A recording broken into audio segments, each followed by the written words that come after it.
Decluttered Crafter. In today's video, going to make some DIY texture paste. This is my first time making this, so hopefully it goes well. And what you will need is an airtight container.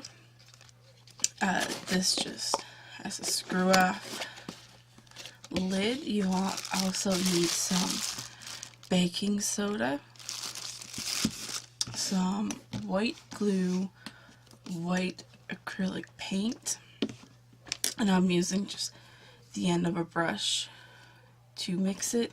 You also may need some water, so I just have some water here, and then also your measuring cups. So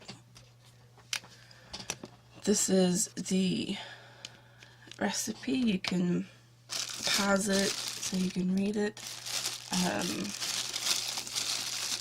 Sorry for wrestling here. I'm also, if I can remember, I'm going to put this in the description below. So I decided to do a voiceover as well in this video because the volume in the video itself wasn't that great. So here I'm just mixing up the baking soda and everything else, which is a half cup baking soda, 2 tablespoons of the white school glue, 1 to 2 tablespoons of white acrylic paint. I did 1.5 tablespoons just to get started, and if I needed more I would have mixed more, but I don't think you really need all that much.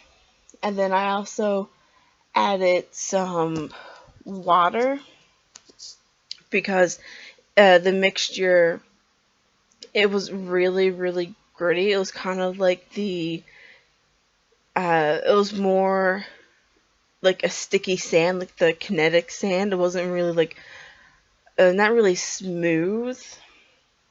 So I did add a little bit more water, and I added some. At first it was just about 2 capfuls, but it still wasn't mixing together quite right, so I added a little bit more, probably about 2 tablespoons.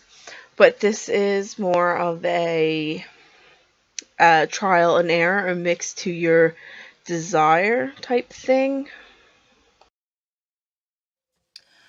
Alright, I'm back, and I added about a tablespoon each of everything, and except for baking soda, I added about 1.5 to 2 tablespoons of baking soda, because I felt that it was a little too runny, but I'm not sure if you're able to see. It looks really smooth in the container, but when you lift it up you can see there it's like really thick and gloppy and gritty. So I'm going to say that when you apply it, it's going to be a little more gritty when it dries. And I'm just going to quickly clean off my desk because I have glue and baking soda everywhere. I have also read that you can use talcum powder or baby powder instead of baking soda. So if you would like to see a comparison video between the two, see which one is better, then let me know in the comments below, and I will go and get some baby powder and make a second batch of this stuff. First, I'm just going to dip my palette brush, it's not a brush, palette knife, and I'm just going to spread it out on pages. It is really gritty, and you can feel the grittiness when you spread it, but it does have texture. Now, I like the fact that there's grittiness to it because I'm a really big texture person.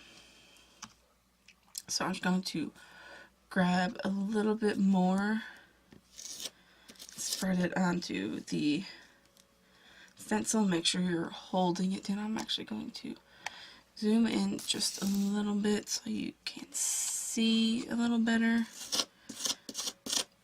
Let me grab a little bit more. Now, because it's not smooth, it will be a little bit harder to get in the nooks and crannies of the stencil, but just like moving around. Okay. Not how I wanted it to go. I mean, it still works, but you can see that it got underneath the stencil, so I'm going to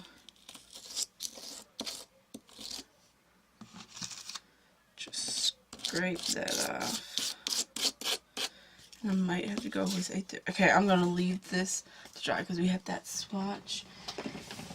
And I'm going to grab another piece of paper. Alright, let's try this again. I'm going... At this point, during the second trial, I decided that it was just too runny. I added too much water to the mixture, so I went back after this. I went back and added in a little bit more baking soda, about 2 tablespoons or a little bit more, and I also added a little bit more glue. So it's just a trial and error thing. Alright, I'm back, and I added, I'm not quite sure how much baking soda now, I'd say 2 tablespoons, but at this point it's just you just have to experiment, trial and error, and now it is more of like a thicker paste. It's not like, you don't really want it to be smooth in this case, but just play around until you find what works best for you. So let's bring in the bit of paper, and I'm going to use the diamonds to see if it's any better. And I'm going to bring in this bring this piece of paper back and just mix this up a little bit. And I'm going to grab a little bit of the paste, and I'm going to spread it next to this piece just to see. It is a lot thicker, still gritty, but more of it spread out. Like here it's kind of patchy, whereas this is more opaque.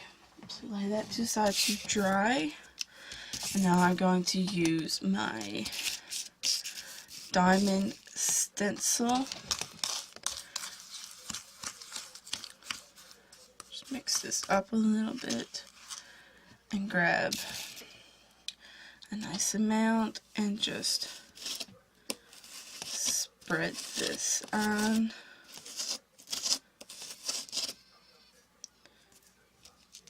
Yeah, that worked a whole lot better. The stencil did move a little bit, so like there's a lot of practicing, I'm going to say, that is involved with this, but you can see that it did go on a whole lot better. That's the hexagon from the first batch, and then this. So I'm excited to see how it dries, and you can easily take a Q-tip and like go in between the lines here if the stencil moved or something, and just clean it up a little bit. But I don't think it would have been good to do it on this because I felt like it was just too runny. So that is my paste, and you will have to mix it like every time you use it. But I hope you guys like this video. Thanks for watching, and I'll see you next time. Bye, and happy crafting.